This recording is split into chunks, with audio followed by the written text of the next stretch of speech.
알면 알수록 좋다. 쏟아지는 뉴스 속 알맹이만 떠먹고 싶은 욕심쟁이 당신을 위한 잡식 해설 팟캐스트 지직선 뉴스 브리핑 지금 시작합니다. 안녕하세요 여러분. 안녕하세요. 제가 웃겨? 엉망진창이네. 엉망진창 뉴스 브리핑. 네, 엉망진창인 이유가 지금 제가 뉴스 브리핑을 하는 순서인데 제가 너무 오랜만에 와서 오프닝을 까먹었어. 오프닝을 막 저러 어딨더라? 제가 지금 코로나 확진되고 그러니까 여행 간다고 해서 한번 쉬고 지금 그 싱가포르에서 제가 코로나가 확진돼가지고 오고 지금 아직 제정신이 아닌 것 같아요. 그래 보여요. 네. 좀 약간 몽롱해요. 그래서 아이고. 지금 뭐 부랴부랴 오긴 했는데 오프닝 멘트가 생각이 안 나가지고 네, 어쨌든 거두절미하고 오늘 뉴스 브리핑 시작해 보면 오늘 뉴스 브리핑 제목은 진짜 전쟁입니다. 왜 그래 자꾸. 아주 무섭단 말이야. 왜? 뭐 전쟁을 피부로 전쟁 느끼고 날까봐 있어요? 무섭단 말이야. 한국에서? 아니 그냥 전체적으로? 세계가 우리 지구에서 전쟁이 일어날까봐. 그러니까 물론 하고 있긴 하지만 진짜 뭔가 막 커질까봐. 뭔 말인지 알죠? 그 얘기예요. 근데. 덜덜. 네, 우선 지금 녹음을 하는 건 이제 5월 중순을 향해 가고 있긴 한데 5월 초에 좀 여러 가지 사건이 있었죠.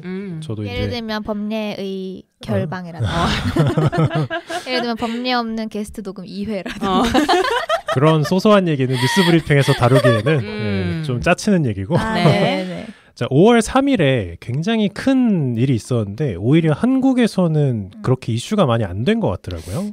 뭐지? 이게 러시아 소셜미디어에서 굉장히 급속히 확산된 영상이 하나 있었어요. 러시아의 대통령 블라디미르 푸틴이 어디에 있죠? 지금? 거처가 어디죠? 크렘린궁? 크렘린궁이죠. 네. 대통령 궁이잖아요. 그 대통령 궁 위에 이렇게 동그란 장식들이 있는데 거기에 뭔가 알 수 없는 물체가 날아들더니 폭발하면서 떨어지는 영상이 5월 3일에 러시아의 소셜미디어에서 굉장히 확산이 됐어요. 그리고 실제로 러시아의 크렘린궁에선 성명을 냈고요. 2대의 드론이 크렘린궁을 향해서 공격 시도를 하였고 다행히도 그러니까 러시아 입장에서 다행히도 무력화를 시켰으며 피해는 없다라고 성명을 발표를 했는데 이러고 끝이 아니고 뒤에 이제 이는 계획된 테러 공격이며 대통령 암살 시도로 간주하고 있고 보복할 것이다 라고 경고를 했습니다. 네. 뭐 러시아 입장에서는 뭐 당연한 리액션이죠. 뭐 대한민국으로 치면 그 용산 대통령 집무실에 뭐 드론 2대가 날라와서 갑자기 폭발했다고 하면 핵소름 돋아. 난리 나죠. 뭐 북한이냐부터 시작해서 뭐 난리 날 텐데 비슷하게 이제 러시아가 의심을 하는 거는 우크라이나입니다. 당연하지. 네. 혹은 뭐, 미국 이런 거 아니에요? 미국 얘기도 있었죠. 그런 우방국이거나. 근데 이게 참 시기가 시적절하다고 해야 될까요? 며칠 뒤에 그러니까 5월 3일 날 그 사건이 있었는데 5월 9일에 러시아에 굉장히 큰 행사가 있어요. 전승절 행사가 있는데 그러니까 어쨌든 모든 나라는 전승 기념일이 있죠. 보통 그쵸. 그 승리를 기념하는 날들이 있는데 그게 이제 러시아 같은 경우는 5월 9일이었어요. 얼마 지나지 않아서. 그리고 이날이 뭐를 기념하는 날이냐면 옛 소련이 독일의 나치 정권으로부터 항복을 받아낸 날을 기념하는 날이에요. 그리고 저희가 그 우크라이나와 러시아 편을 저희가 예전에 한번 한 적이 있어요. 그리고 그때 러시아가 왜 우크라이나로 들어오느냐에 여러 가지 이유가 있지만 그 중에 한 가지 이유가 지금 러시아는 우크라이나 정권을 나치라고 규정을 하고 있죠. 그렇죠. 그래서 이제 뭔가 지금 뭔가 아구가 맞아가면서 이 전승절 기념 연설에서 블라디미르 푸틴 러시아 대통령이 이렇게 얘기를 합니다. 우크라이나 침공을 지금까지는 특수 군사작전이라고 표현을 했어요. 러시아 보고 너네 전쟁하고 있잖아. 전쟁을 그만둬라고 하면은 다들 러시아에서는 우린 전쟁이 아닌데 우리는 특수 군사작전을 하고 있는 것뿐이야 라고 얘기를 했는데 이 전승절에서 푸틴 대통령이 진짜 전쟁이라는 단어를 썼어요. 진짜 전쟁이다. 뭐야 우리 끝난 거야 우리 이제? 어떻게? 짐 싸? 아니 뭐 그런 건 아니지만 그러니까 지금까지는 극구 부인했어요. 그러니까 전쟁이라는 단어가 지금 우크라이나 이 사태가 터지고 나서 공개적으로 딱 한 번 언급된 적이 있었지만 사실 그건 말실수인지 진짜 언급한 건지 애매했는데 이번에는 아예 스크립트가 있는 전승절 연설에서 진짜 전쟁이라고 언급을 한 거예요. 그래서 이제 특수군사작전을 넘어섰고 이제 전쟁의 국면으로 뭐 지금까지도 전쟁이라고 다들 보고 있긴 했지만 이제 진짜로 전쟁이라고 자국민에게 선포를 한 거죠. 그래서 이제 국가 대 국가의 전쟁으로 선포가 되었고 이제 예측하기로는 권력자 입장에서 자 이제부터 진짜 전쟁입니다. 우리는 저 나치들을 용서할 수 없습니다라고 했으면 바라보는 국민들이 있을 거 아니에요. 그렇죠. 그럼 뭔가를 하겠죠. 그래서 전면전 혹은 대대적인 우크라이나 공세가 있을 걸로 지금 예측을 하고 있어요. 진짜 전쟁이라고 했는데 이전과 다를 게 없으면 안 되잖아요. 그래서 이제 작전에서 전쟁으로 바뀌게 됐기 때문에 많은 것이 바뀔 거라고 예측을 하고 있는데 그럼 무엇이 바뀔까? 사실 지금까지도 너네 뭐 작전한다고 얘기는 하지만 사실상 전쟁이었잖아. 근데 이제 와서 전쟁이라고 한다고 뭐가 바뀌느냐를 좀 알아보면 우선 알아볼 내용들이 좀 있긴 하지만 우선 역사적으로 봐도 그렇고 전쟁이라는 건 뭐 매뉴얼이 없어요. 물론 어떻게 하겠다라는 플랜은 있겠지만 전쟁은 정말 목숨 걸고 하는 겁니다. 약간 그 총력전이라고 하죠. 근데 사실 많은 역사학자들이 얘기하지만 전쟁은 모든 전쟁은 총력전이에요. 전쟁에서 패배했으니 어쩔 수 없지 이런 전쟁은 사실 없어요. 뭐 미국 정도 되면 모르겠지만 전쟁은 모든 게 총력전이기 때문에 뭐 이렇게 될 겁니다라는 예측들도 사실 역사에 기반해서 그럴 겁니다라고 생각을 하는 거지. 러시아가 앞으로 어떻게 행동할지는 아무도 알 수 없는 거죠. 자, 그래서 우선은 전쟁을 선포한 만큼 가장 크게 달라지는 점은 계엄령 선포가 가능해지죠.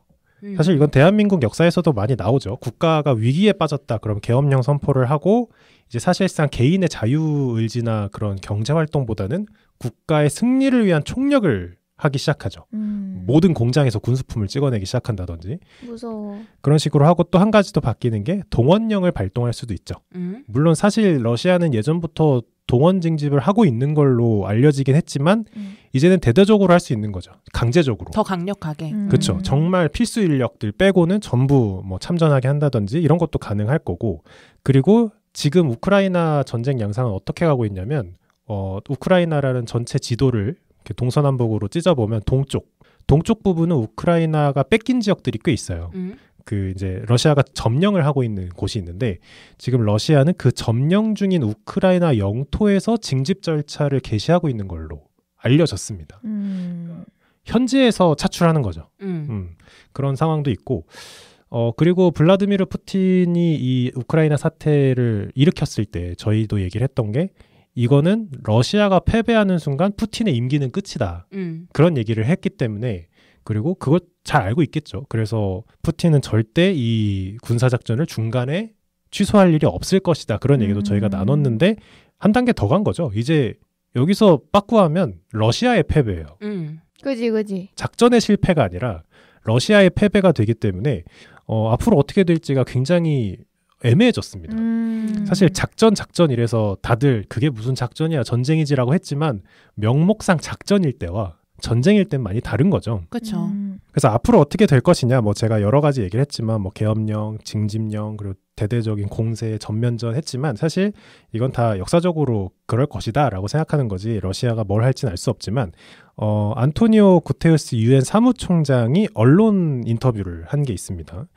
여기서 뭐라고 언급을 하셨냐면 러시아 우크라이나 전쟁 종식을 위한 평화협상은 현재 불가능해졌다 라고 언급을 했습니다. 그러니까 예전에도 불가능하다고 다들 얘기했지만 일말의 희망이 있었어요.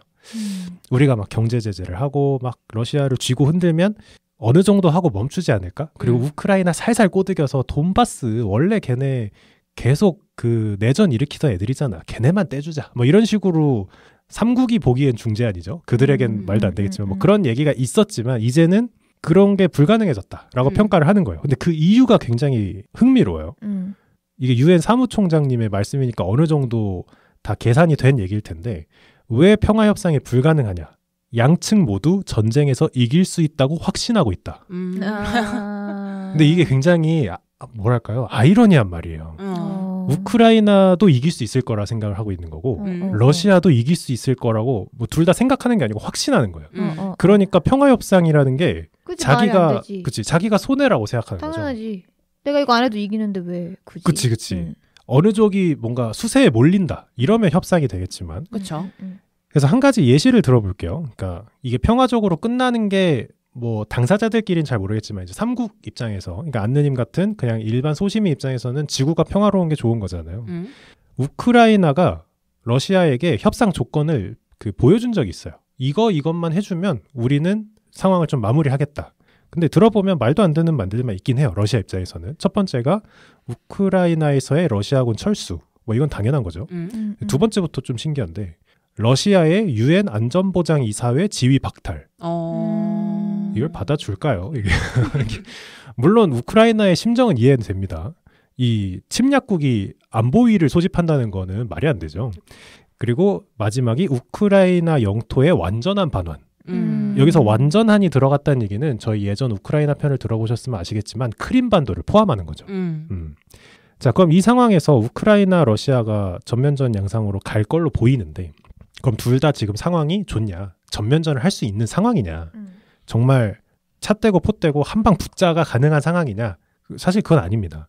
사실 우크라이나는 일찍이 서방의 도움을 없이는 좀 버티기 어려운 상황이죠. 지금 우크라이나가 가지고 있는 건 결사항전의 의지예요. 그걸 이제 또 서방국과 우방국에서 좀 높이 사서 무기를 지원해주고 하는 건데 이게 장기전이 되면 의지라는 건 그렇게 오래 가기가 쉽지 않아요. 꺾이기 마련이죠. 그렇죠. 왜냐하면 처음에야 분노로 휩싸이겠지만 이게 현실의 문제와 맞닥뜨리기 시작하면 이제 사기가 꺾일 수도 있는데 그런 상황에 지금 우크라이나는 처해 있고 그럼 러시아는 어떠냐? 러시아의 사기 떨어진 지 오래됐다고 평가받고 있죠. 사실 러시아는 동원령을 내려서 사람을 징집을 해도 징집된 병사들이 왜 싸우고 있는 건지 잘 모르겠다. 명분을 모르니까. 그런 상황이라고 알려져 있는데 그것뿐만 아니라 러시아는 지금 무기 공급을 받을 만한 곳이 많이 없는 상황입니다. 지금 뭐 북한 무기를 받는다는 썰도 있긴 한데 그걸 받아서 뭐 하나 싶긴 하죠. 근데 수는 많겠지만 재래식 무기가 수는 많겠지만 어쨌든 그래서 그런 공급처도 찾지 못해서 어려운 상황입니다. 이게 얼마나 어려운지가 뉴스에 한번 나온 적이 있어요. 전승절 기념하면 우리 그 윗나라도 뭐 나라가 아니죠. 저희 김씨네 거기도 그 태양절이라고 하고 그쵸, 뭐 열병식 많이 하잖아요. 네네. 열병식 하면 우리가 생각하는 이미지가 전차들이 쫙 이렇게 대열해서 넘어가면서 그거를 위에서 보고 있는 그런 국방위원장의 모습 그런 거잖아요. 비슷해요. 대부분의 전승절 행사는 어느 나라나 비슷하게 열병식을 하는데 이번에 러시아 전승절 열병식을 했잖아요. 전차가 한 대 나왔어요. 말이 됩니까 그게? 나머지는 병사들 걸어가고 미사일 좀 나오고 뭐 어쩌고 했는데 전차가 안 나오는 거야. 전차가. 그래도 러시아인데. 그러니까요. 이 우크라이나 전쟁이 있기 전까지만 해도 전차 보유 대수가 세계 2위라고 평가받던 나라거든요. 근데 두 가지 얘기가 있어요. 정말로 전차가 부족해서 못 나온 걸 수도 있고 그지. 두 번째는 전선에 나가 있어서. 그렇죠. 그럴 수도 있죠. 전선에 나가 있어서 못 나온 걸 수도 있는데 실제 사용 중이어서. 그렇죠. 근데 어떠한 경우든 군사 전문가들은 그렇게 생각하는 거예요. 전승절 행사는 굉장히 큰 행사인데 대통령이 참석하는 큰 행사인데 거기에 전차가 한 대 나올 수밖에 없는 정도면 얘네도 둘 중에 하나다. 진짜 후달린 상태거나 아니면 정말 얘네 목숨 걸고 싸울 생각으로 이벤트보다 전선을 택한 거죠. 근데 약간 러시아나 북한 같은 나라들이 보여지는 거 되게 중요시 여기는 나라잖아요. 북한은 더더욱 그렇고. 근데 그걸 포기하고 전쟁을 택했을 정도로 좀 절박하거나 좀 진짜 제대로 하려는 마음일 수 있다. 근데 사실 어느 방향으로 봐도 좀 면이 안 서는 상황이긴 하죠. 그렇지. 네. 전쟁을 선포하겠다. 이건 진짜 전쟁이다 하는 자리였는데 전차가 한 대? 약간 앞뒤가 안 맞죠. 그렇죠. 약간 우리 이제 제대로 싸울 거야라고 하는데 저기서 전차 한 대 뻘뻘뻘뻘 다 걸어 나와. 뭐 그런 상황이라고 볼 수 있는데 물론 이제 러시아는 꼭 이런 재래식 무기가 아니더라도 핵무기 보유국이기도 해서 사실 어떻게 행동할지 진짜 알 수가 없지만 이런 상황으로 흘러가고 있습니다. 제가 우크라이나와 러시아라고 해서 3편 연달아서 특집으로 한 적이 있었는데 그게 벌써 22년 4월이에요. 그리고 벌써? 제가 그때 에피소드를 마지막 3부작을 마무리할 때 뭐라고 얘기를 했냐면 어느 정도 진행되는 경과가 있으면 한번 말씀드리겠다라고 했는데 경과가 계속 진행되니까 그러니까 마무리되는 게 없고 계속 진행만 되니까 이게 뭐 말씀드릴 게 없더라고요. 뭐 전선이 이렇게 바뀌었습니다. 이런 거는 사실 뭐 하루에도 수십 번씩 바뀌는 거니까 그래서 생각보다 이 전쟁이 굉장히 길어지고 있는데 이제 진짜로 전쟁이 됐죠. 그래서 만약에 지금 이 우크라이나 사태와 러시아와 우크라이나의 관계가 좀 궁금하신 분들은 지지익선 133회 우크라이나와 러시아 편을 한번 더 참고해 보시면 좋으실 것 같습니다. 자, 오늘은 이렇게 마무리하겠습니다. 감사합니다. 감사합니다.